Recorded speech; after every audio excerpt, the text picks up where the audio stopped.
ওসমান ভাই অত্যন্ত নিরীহ মানুষ, ভালো মানুষ, সামাজিক মানুষ। সিরাজ মামা অনেক কেঁদে কেটে এখানে কথা বলেছেন যে সামাজিক কাজে যখনই ডাক করতো ওসমানদের অংশগ্রহণ থাকতো।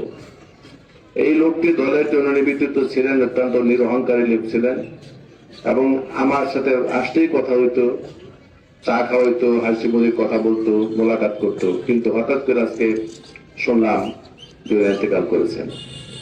তো মানুষ সকলের মৃত্যুবরণ করতে হবে, তো দিনটি কিন্তু ভালো পেয়েছেন শুক্রবার রাতে।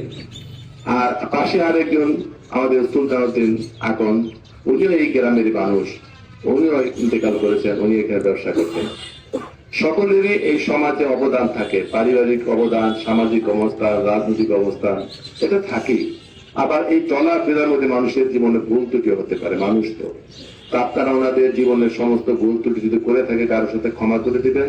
আর সবচেয়ে বড় কথা, যে ক্ষমা করেওয়ালা, যে মেহরবানি করাওয়ালা, তিনি হচ্ছেন রাব্বুল আলামিন। আমরা সকলে কায়েমান রেখে প্রার্থনা করব আল্লাহ রাব্বুল আলামিন জানে ওনাদের দুজনের জীবনের সমস্ত গুনাহ খাতা মাফ করে ওদেরকে জান্নাত দান করেন।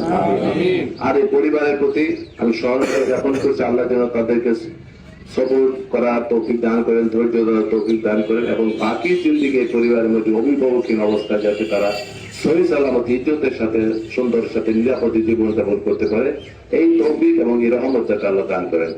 আমার জন্য দোয়া করবেন, আমি আপনাদের জন্য দোয়া করি। আসসালামু আলাইকুম ওয়া রাহমাতুল্লাহি ওয়া বারাকাতুহু।